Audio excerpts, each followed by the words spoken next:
نحمده ونصلي على رسوله الكريم اما بعد فاعوذ بالله من الشيطان الرجيم بسم الله الرحمن الرحيم رب اشرح لي صدري ويسر لي امري واحلل عقدة من لساني يفقهوا قولي۔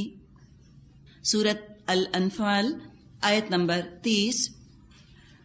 کچھ مشرکین مکہ کی سازشوں کا ذکر ہے جو نبی اکرم صلی اللہ علیہ وسلم کے خلاف انہوں نے کی۔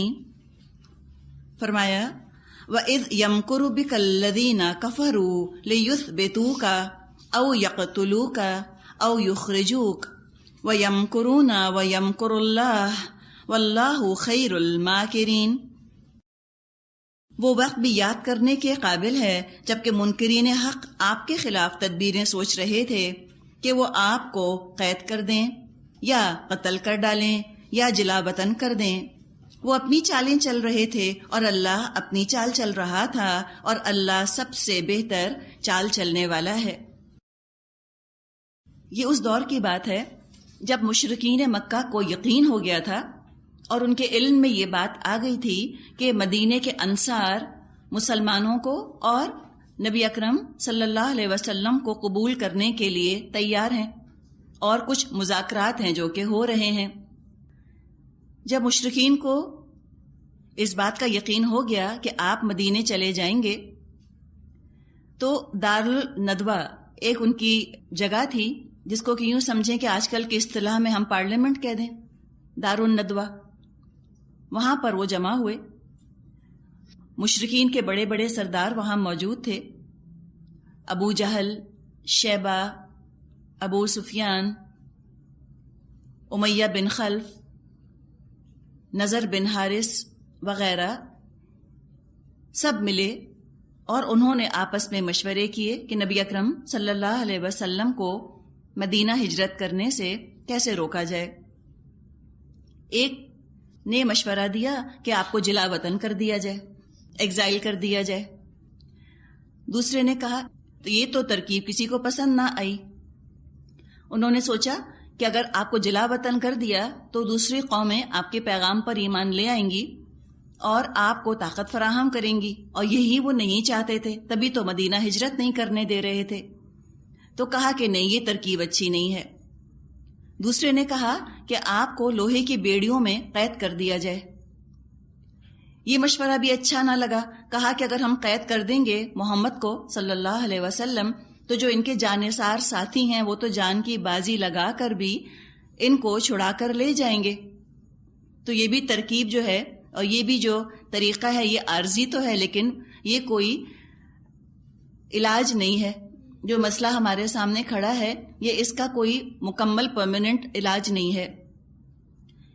جب ابو جہل کی باری آئی، اس نے مشورہ دیا کہ ہر قبیلے میں سے ایک نوجوان لیا جائے، سب کو تیز تلواریں دی جائیں اور سب مل کر ایک دفعہ میں نبی اکرم صلی اللہ علیہ وسلم کو قتل کر دیں، یک بارگی۔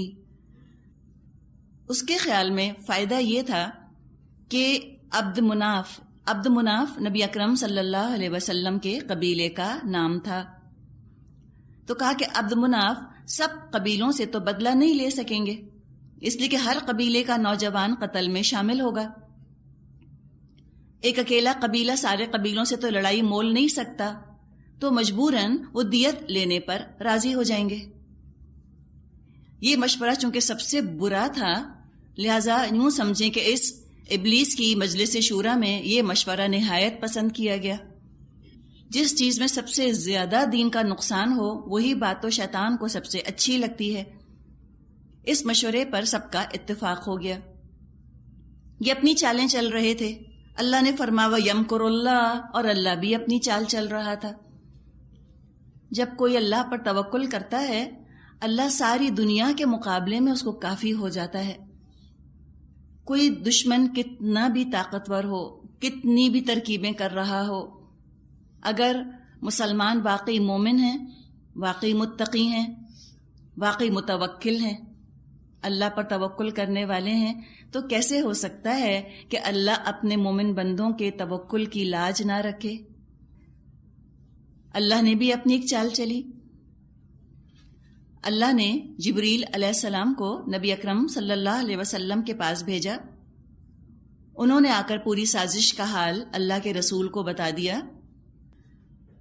نبی اکرم صلی اللہ علیہ وسلم نے اب آگے اپنی پلاننگ کی. یہاں بھی آپ دیکھیے اللہ کی چال جس کا یہاں ذکر کیا گیا کوئی ناممکنات قسم کی اور جو انسانی عقل میں آ نہ سکے ایسا نہیں ہوتا. اللہ کی مدد کیسے آتی ہے اس کو آپ دیکھیں. بڑے ہی غیر محسوس طریقوں سے آتی ہے اور جس کو ہم اپنی زبان میں معمولی سمجھیں ایسے آتی ہے. اب یہ کیا تھا؟ ایک آرڈنری سی چیز ہمیں لگ رہی ہے نا کہ جبریل علیہ السلام آتے ہی رہتے تھے نبی اکرم صلی اللہ علیہ وسلم کے پاس. انہوں نے آ کر بتا دیا کہ آپ کے خلاف سازش ہو رہی ہے، بات ختم. تو کسی خطرے کے بارے میں پہلے سے پتہ چل جانا یہ بھی بڑی اللہ کی مدد ہوتی ہے کہ اللہ تعالیٰ کسی کو آگاہ کر دے کسی بھی ذریعے سے کہ دیکھو فلاں جگہ خطرہ ہے. اب آگاہ اللہ نے کر دیا، آگے پلاننگ خود نبی اکرم صلی اللہ علیہ وسلم نے اپنی عقل اپنی حکمت استعمال کر کے کی. اللہ کی مدد کا مطلب یہ نہیں ہوتا کہ انسان سوچے کہ میں تو ہاتھ پہ ہاتھ رکھ کر بیٹھا رہوں اور معجزانہ طریقے سے مجھے کہیں سے نکال کر لے جایا جائے، کوئی میری طرف سے سارا کام کر دے. یہ تو ہوتا نہیں.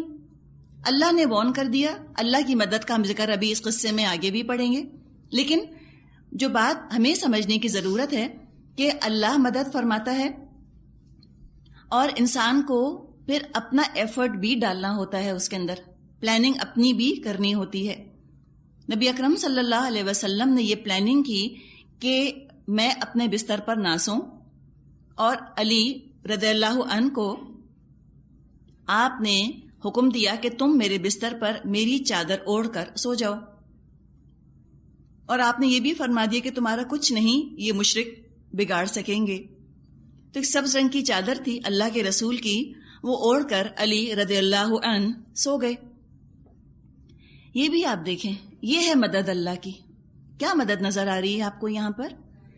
کہ اتنا اپنے رہنما پر اعتماد ہو، اتنا پیار ہو، اللہ کے ان کے رسول ہونے پر ایسا یقین ہو کہ ایک لہجے کو ان کو یہ نہیں آیا کہ آپ میری جان سے کھیل رہے ہیں، نعوذ باللہ، آپ میری جان داؤ پہ لگا رہے ہیں، اپنی مشکل میرے سر ڈال رہے ہیں. ایک لہجے کو کبھی صحابہ کے دماغوں میں دلوں میں یہ خیال آتا نہیں تھا، بلکہ وہ تو یہ موقع پا کر خوش ہو جایا کرتے تھے کہ ہمیں خدمت کا موقع ملا، ہماری خوش نصیبی. یہ کتنی بڑی اللہ کی مدد ہے کہ ایک ٹیم بنے اور ایسی ٹیم بنے کہ جس کے دل ایک دوسرے کی طرف سے بالکل صاف ہوں، جو کام کرنے کا موقع تلاش کرتے ہوں کہ ہمیں کوئی خدمت کا موقع دیا جائے، اور وہ خدمت کر کے پھر وہ کسی دوسرے کے سر پہ احسان نہیں دھرتے، بلکہ ان کو تو یہ سراسر اللہ کا احسان اپنے اوپر لگ رہا ہوتا ہے کہ اللہ نے مجھے چنا، اللہ نے مجھے موقع دیا کہ میں یہ کام کروں. چاہے کام پر خطر ہو، انتہائی خطرے والا ہو، یا کام حقیر ہو، ان دو چیزوں سے گھبراتا ہے انسان. یاد رکھیے عام طور پہ ایک ٹیم اگر ہوتی ہے، اس ٹیم میں اگر کسی کو بہت پرخطر کام کیا جائے تو بدگمانی آتی ہے لوگوں کے دلوں میں، اور اگر کسی کو حقیر کام دیا جائے تو بدگمانی آتی ہے کہ ہمیں یہ کام کیوں دیا، کیا ہمیں فالتو سمجھا جو ہماری جان داؤ پہ لگا دی، یا ہمیں گھٹیا فالتو سمجھا جو ہم کو ایسا یہ کام دے دیا. اگر ان دو چیزوں سے کوئی جماعت پاک ہو جائے تو یوں سمجھیے کہ بس سارا بریک جو ہے وہ کھل گیا. اب تیزی کے ساتھ ہی اپنے مقصد کی طرف جائیں گے، مقصد ملے نہ ملے کم از کم مسافت طے کرنا شروع کر دیں گے. تو یہ بہت بڑا کرم تھا اللہ کا نبی اکرم صلی اللہ علیہ وسلم پر کہ اتنے مخلص، اتنے پرخلوص ساتھی اللہ تعالیٰ نے نبی اکرم صلی اللہ علیہ وسلم کو دیے، اور صحابہ پر اتنا بڑا فضل، اتنا بڑا احسان تھا اللہ کا کہ نبی اکرم صلی اللہ علیہ وسلم جیسا رہنما اور لیڈر ان کو دیا. تو لیڈر کے اندر بھی یہ خوبی ہونی چاہیے کہ وہ لوگوں کے دلوں میں اپنی طرف سے بدگمانی نہ آنے دے، ان کے دل جیت کے رکھے. دل جیتنا ہی تو بڑی چیز ہے. اور لوگوں کو بھی کوشش کرنی چاہیے کہ جو ہمیں موقع ملے ہم وہ کام کر جائیں. تو یوں لگتا ہے کہ یہ ہے اللہ کی مدد، ایسے اللہ مدد کرتا ہے۔ تو بس دلوں کی جو ہم نے بات کی تھی نا، کیا اے دلوں کو پلٹنے والے، ہمارے دلوں کو اپنے دین پر جما دے، ہمارے دلوں کو اپنی اطاعت کے اوپر پختہ کر دے، تو یہ بڑی چیز ہے۔ ایک دفعہ اللہ کے ساتھ خلوص انسان کے اندر پیدا ہو جائے، پھر وہ آپس میں دوسرے کے ساتھ بھی مخلص ہو جاتے ہیں۔ تو اللہ کے رسول صلی اللہ علیہ وسلم نے علی رضی اللہ عنہ کو اپنے بستر پر لٹایا، سبز چادر ان کو اڑائی، اور آپ خود باہر تشریف لے گئے، اپنے گھر سے باہر آئے، اور آپ نے ایک مٹھی مٹی کی لے کر وہ جو وہاں پر نوجوان جمع تھے، جو منتظر تھے کہ نبی اکرم صلی اللہ علیہ وسلم سوئیں تو ہم گھر کے اندر داخل ہوں، وہ تو وہاں باہر جمع تھے، نبی اکرم صلی اللہ علیہ وسلم ان کے درمیان سے گزر رہے تھے، ایک مٹھی لے کر آپ نے مٹی کی ان کے سروں پر ڈالی، اللہ تعالیٰ نے ان سب کی نظر پکڑ لی، انہیں نظر نہ آیا، وہ اللہ کے رسول صلی اللہ علیہ وسلم کو دیکھ نہ سکے۔ اور اس وقت آپ یہ آیت سورہ یاسین کی تلاوت فرما رہے تھے، آیت نمبر 9، وَجَعَلْنَا مِن بَيْنِ أَيْدِيهِمْ سَدًّا وَمِنْ خَلْفِهِمْ سَدًّا فَأَغْشَيْنَاهُمْ فَهُمْ لَا يُبْصِرُونَ، کہ ہم نے ان کے آگے اور ان کے پیچھے ایک دیوار بنا دی ہے، اور ہم نے ان کو ڈھانپ دیا تو انہیں کچھ نظر نہیں آتا۔ اور یہ آپ کو خود بھی زندگی میں ہو سکتا ہے تجربہ ہوا ہو کہ کوئی کام آپ کو بڑا ہی مشکل، بڑا ہی ناممکن لگ رہا ہو، اور ایسے آسانی سے آپ اس کام سے گزر جاتے ہیں، لگتا ہے کہ پتہ نہیں کیسے اللہ تعالیٰ نے فرشتے بھیج کے مدد کروا دی۔ کبھی نہ کبھی زندگی میں انسان اللہ کی اس مدد کو محسوس کرتا ہے۔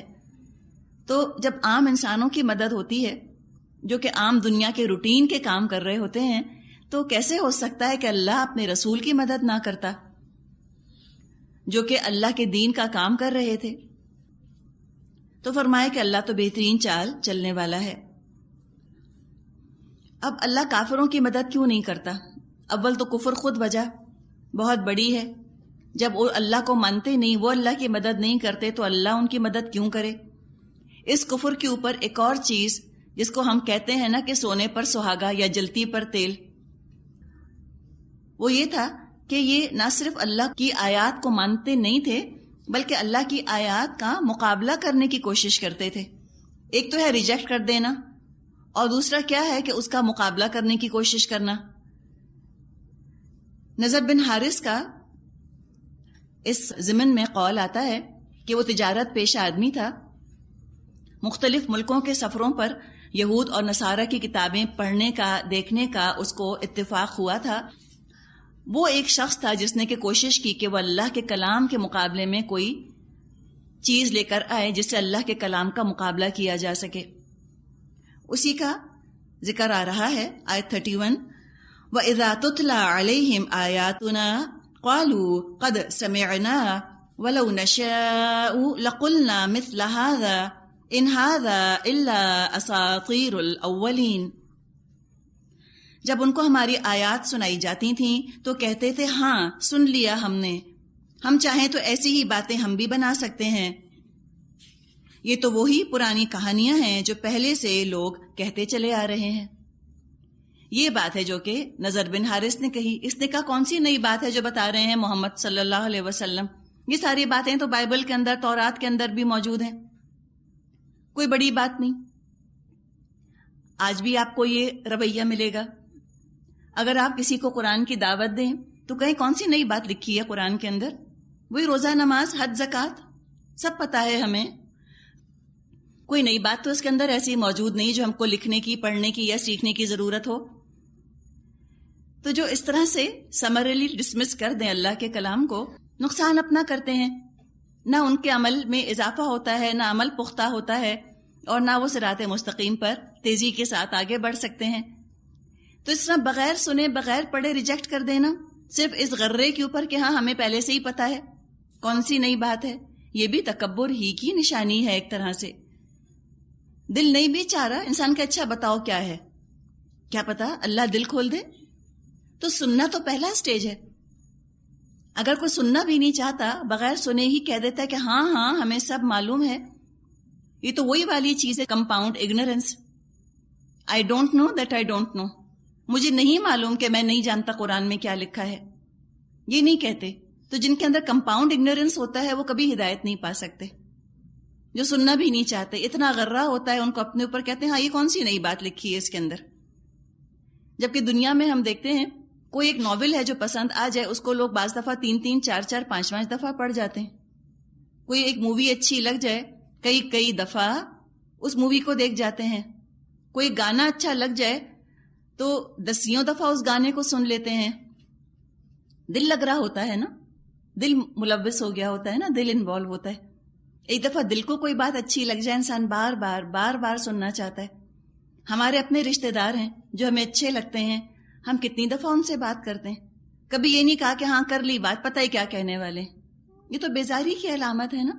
تو اس کے اندر جو انڈر لینگ چیز ہے جو کہ بات غلط ہے وہ ہے وہ بیزاری کا سا ایلیمنٹ کہ ہاں ہے ہی کیا اس کے اندر، وہی پرانی کہانیاں، بس ایک دفعہ پڑھ لیا بس ٹھیک ہے سن لیا، یا کیا ہے، کیا کون سی نئی بات ہے اس کے اندر. تو دل ان کا انوالو نہیں ہے، ان کا دل نہیں چاہتا اللہ کا کلام سننے کا، ان کو اتنی بیزاری ہے تو انہوں نے اس طرح اس کو چھوڑ دیا. اب ایک اور ان کا قول جو ہے وہ آ رہا ہے آیت نمبر 32. قول کیا؟ یوں سمجھیں کہ دعا ہے ان کی جو آ رہی ہے. فرمایا وَإِذْ قَالُوا اللَّهُمَّ إِن كَانَ هَذَا هُوَ الْحَقَّ مِنْ عِنْدِكَ فَأَمْطِرْ عَلَيْنَا حِجَارَةً مِنَ السَّمَاءِ أَوْ ائْتِنَا بِعَذَابٍ أَلِيمٍ. اور وہ بات بھی یاد ہے جو انہوں نے کہی تھی کہ اے اللہ اگر یہ واقعی حق ہے اور تیری طرف سے ہے تو ہم پر آسمان سے پتھر برسا دے یا کوئی دردناک عذاب ہم پر لے آ. ایک تو بات نوٹ کیجئے، اللہم. مشرکوں کا طریقہ یہ تھا کہ یوں تو بہت سے دیوی دیوتاؤں کو مانتے تھے، لیکن جب کوئی ان کو سنجیدہ دعا کرنی ہوتی تھی تو صرف اور صرف اللہ کو پکارا کرتے تھے. یہاں کسی لات منات عزا کو نہیں پکارا، اللہ کو پکارا. پرابلم کیا ہے شرک کے اندر؟ بہت سے خداؤں میں سے ایک خدا ہوتا ہے، ون آف دا مینی ڈائٹیز. موقع محل کے حساب سے الگ الگ خدا کو وہ پکارا کرتے تھے. اگر بارش کی دعا کرنی ہے تو بارش کے خدا کو پکاریں گے. فرٹیلیٹی اور اولاد کی دعا کرنی ہے تو اولاد دینے والی دیوی کو پکارا کرتے تھے. اور اگر کوئی ایسی چیز ہے جس کا تعلق اللہ سے ہے تو اللہ کو پکارا کرتے تھے. اور جب بہت سنجیدہ دعا ہوتی تھی پھر تو سب کو چھوڑ دیتے تھے، صرف اللہ کو پکارتے تھے. تو یہاں ان کی دعا کا ذکر آ رہا ہے اور کہا جاتا ہے کہ نضر بن حارث نے یہ دعا مانگی تھی. اور جنرلی کفار، عمومی طور پہ کفار کا بھی یہ طریقہ تھا کہ وہ کہتے تھے اللہ سے کہ اللہ، اور اللہ کا نام کیوں لیا انہوں نے کہ نبی اکرم صلی اللہ علیہ وسلم قرآن کو اللہ کے نام پر پیش کر رہے تھے. چونکہ آپ اللہ کا کلام کہہ کر اس کو پیش کر رہے تھے تو انہوں نے کہا ٹھیک ہے، جو اس کلام کا نازل کرنے والا ہے، جس کا نام لیا جا رہا ہے، جس کی طرف اس کلام کو منسوب کیا جا رہا ہے، ہم اسی سے دعا کرتے ہیں. تو یہ دعا انہوں نے مانگی کہ اللہ اگر یہ حق ہے تو ہم پر پتھر برسا دے یا عذاب لیا ہم پر. یعنی کہ ایسا پردہ دلوں پہ پڑ گیا تھا کہ بجائے یہ دعا کرتے کہ اللہ اگر یہ حق ہے تو ہمارا دل کھول دے اس کے لیے، یہ دعا بھی نہیں کی. کہا کہ اللہ اگر یہ حق ہے تو ہم پر عذاب نازل کر دے. خود اپنے حق میں بد دعا کر رہے ہیں. اس کا جواب دیا گیا کہ ابھی فوراً عذاب کیوں نہیں آ رہا. یہ دعا کیا کرتے تھے کفار، جب اللہ کا عذاب نہیں آتا تھا تو سمجھتے تھے کہ دیکھا ہم جو کر رہے ہیں بالکل ٹھیک کر رہے ہیں. اللہ کی دی ہوئی مہلت کو وہ اپنے حق پر ہونے کی دلیل سمجھ رہے تھے. آگے فرمایا آیت نمبر 33 وَمَا كَانَ اللَّهُ لِيُعَذِّبَهُمْ وَأَنْتَ فِيهِمْ وَمَا كَانَ اللَّهُ مُعَذِّبَهُمْ وَهُمْ يَسْتَغْفِرُونَ. اس وقت تو اللہ ان پر عذاب نازل کرنے والا نہ تھا جبکہ آپ اے محمد صلی اللہ علیہ وسلم ان کے درمیان موجود تھے، اور نہ اللہ کا یہ قاعدہ ہے کہ لوگ استغفار کر رہے ہوں اور وہ ان کو عذاب دے دے. یہ اللہ کا قانون عذاب ہے جو کہ بیان کر دیا گیا. ان کی غلط فہمی دور کر دی گئی کہ تمہارے حق پر ہونے کی وجہ سے عذاب نہیں آ رہا. بتایا کہ نہیں، بات کیا ہے کہ ابھی محمد صلی اللہ علیہ وسلم تمہارے درمیان موجود ہیں. جب تک یہ موجود ہیں اور ایمان والے موجود ہیں اس معاشرے کے اندر، اللہ کا عذاب نہیں آئے گا. رسول دراصل اپنے معاشرے میں ایسے ہوتے ہیں جیسے کہ جسم میں روح ہوتی ہے. جب رسول اور ان کے مبارک ساتھی کسی معاشرے سے نکل جائیں تو وہ معاشرہ روحانی طور پہ مردہ ہو جاتا ہے. رسول جب تک موجود ہوتے ہیں معاشرے میں وہ اس کی حفاظت کا کام کر رہے ہوتے ہیں، اس کی پروٹیکشن کا کام کر رہے ہوتے ہیں. جب رسول چلے جائیں تو ایسی بات ہے جیسے کہ کسی بستی والے نے اپنی حفاظت نکال دی، اپنی حفاظت چھوڑ دی، تو اس معاشرے کی امان ختم ہو جاتی ہے رسول کے چلے جانے سے، اور وہ قوم ہلاک کر دی جاتی ہے. ایک وجہ یہ بتائی. دوسری وجہ یہ کہ اللہ اپنے عذاب کو روکے رکھتا ہے جب تک بستی میں چند لوگ بھی استغفار کرنے والے ہوں. تو چند لوگوں کے استغفار باقی لوگوں کے لیے، باقی گناہ گاروں کے لیے امان بن جاتی ہے. استغفار بڑی چیز ہے، انسان ضرور ہی اہتمام کرے کہ وہ اللہ سے استغفار کرتا رہے. تو جو استغفار کی بات کی گئی وہ یہ ہے کہ جو مشرک تھے، مشرک خانہ کعبہ کا جب طواف کر رہے ہوتے تھے تو غفرانکا کہا کرتے تھے کہ اللہ تیری بخشش تیری بخشش. اس پر بھی اللہ تعالیٰ نے ان کو مہلت دی کہ چلو کم از کم یہ غفرانکا کہہ تو رہے ہیں. اس سے یہ پتا چلا کہ اگر انسان زبان سے بھی اللہ کا ذکر کرتا رہے اس کی بھی اپنی برکت ہے. بہت اچھا تو یہ ہے کہ دل، دماغ، زبان، تمام اعضاء اللہ کے ذکر میں مگن ہوں، مصروف ہوں. لیکن اگر 3 اعضاء اللہ کے ذکر میں مصروف نہیں ہو سکتے، کم از کم ایک تو رہے، کم از کم زبان ہی تو کرتی رہے ذکر اپنے رب کا. اس کا بھی فائدہ ہے. یہ نہ سوچے انسان کہ اچھا میں زبان سے تو الحمدللہ الحمدللہ کہتی رہتی ہوں لیکن میرا دل کچھ اور سوچ رہا ہوتا ہے. کوئی بات نہیں، دل کو زبان کے ساتھ ہم آہنگ کرنے کی کوشش کریں. یہ نہ کریں کہ زبان کو بھی آپ پھر ذکر سے محروم کر دیں. یہ نہیں کرنے کا کام. اگر دل میں خیال اللہ کا نہیں آ رہا، زبان کم از کم ذکر کر رہی ہے، یہ بھی غنیمت ہے، اس پر بھی اجر ہے. شیطان تو ہم سے کہتا ہے نا کہ دل میں تو تم سوچ ہی نہیں رہے اللہ کا، تو فائدہ کیا ہے؟ کیا فائدہ الحمدللہ الحمدللہ کہہ رہی ہو میکینیکل طریقے سے؟ تو ہمیں کیا کوشش کرنی ہے کہ ہم دل کو بھی ساتھ میں مصروف کر لیں، بجائے سے کہ ہم زبان کو فارغ کر دیں اللہ کے ذکر سے. شیطان کی اس چال میں نہیں آنا ہم کو. مشرکوں کو اللہ نے مہلت دی صرف اس لیے کہ زبان سے استغفر اللہ یا غفرانکا کہا کرتے تھے. آگے فرمایا آیت 34، وَمَا لَهُمْ أَلَّا يُعَذِّبَهُمُ اللَّهُ وَهُمْ يَصُدُّونَ عَنِ الْمَسْجِدِ الْحَرَامِ وَمَا كَانُوا أَوْلِيَاءَهُ إِنْ أَوْلِيَاؤُهُ إِلَّا الْمُتَّقُونَ وَلَكِنَّ أَكْثَرَهُمْ لَا يَعْلَمُونَ. لیکن اب کیوں نہ وہ ان پر عذاب نازل کرے جبکہ وہ مسجد حرام کا راستہ روک رہے ہیں، حالانکہ وہ اس مسجد کے جائز متولی نہیں ہیں. اس کے جائز متولی تو صرف اہل تقوی ہی ہو سکتے ہیں، لیکن اکثر لوگ اس بات کو نہیں جانتے. اب یہاں پر بتا دیا گیا کہ یہ جو اللہ تعالیٰ نے مہلت دی ہے یہ بس ایک مخصوص وقت تک ان کو دی ہے، اور اس کے بعد اگر یہ ایمان نہ لائے تو ہو سکتا ہے کہ اللہ کا عذاب آ جائے. قریش دراصل اپنے آپ کو بڑا امن میں اور بہت حفاظت میں سمجھا کرتے تھے اللہ کی ناراضگی، اللہ کے غضب سے، چونکہ وہ خانہ کعبہ کی حفاظت اور خانہ کعبہ کی خدمت کر رہے تھے. ان کا یہ خیال تھا کہ اللہ کا گھر تو ہمارے پاس ہے، تو اللہ نعوذ باللہ ہم پہ کیسے ہاتھ ڈال سکتا ہے. آگے ہم پڑھیں گے اس بات کی بھی وضاحت کر دی گئی کہ اصل چیز جس کی حفاظت کرنی تھی وہ تو دین ابراہیمی تھا، اس کی تعلیمات کو پرزرو کرنا تھا، ان کی حفاظت کرنی تھی، اس کو اپنی اصل اوریجنل شکل میں برقرار رکھنا تھا. اور اسی بات کا عہد، اسی بات کا کووننٹ امتوں سے لیا گیا کہ دین میں تبدیلی مت کرنا، عبادت کے طور طریقوں میں کمی بیشی نہ ہو. بیت اللہ تو دراصل مظہر ہے، ایک اظہار ہے صرف اس دین کا. تو بیت اللہ کی حفاظت ظاہری اعتبار سے بھی یقیناً اہم ہے، لیکن اگر ظاہری طور پہ بیت اللہ کی حفاظت ہو رہی ہے اور اس کا مقصد، اس کی اسپرٹ اگر وائلیٹ ہو رہی ہے تو پھر حقیقت میں اس کی حفاظت کا حق نہ ادا کیا. اور جہاں تک قریش کے اس دعوے کا تعلق ہے کہ ہم خانہ کعبہ کی حفاظت کر رہے ہیں، یہ دعویٰ تو خود ان کا غلط ثابت ہو چکا تھا جب ابراہہ اپنا لشکر لے کر آیا تھا۔ انہوں نے تو ظاہری طور پر بھی خانہ کعبہ کی حفاظت کا حق ادا نہ کیا، وہ تو چھوڑ چھاڑ کر خانہ کعبہ کو پہاڑیوں میں چلے گئے تھے۔ اللہ تعالیٰ نے معجزانہ طور پہ خود اپنے گھر کی حفاظت فرمائی۔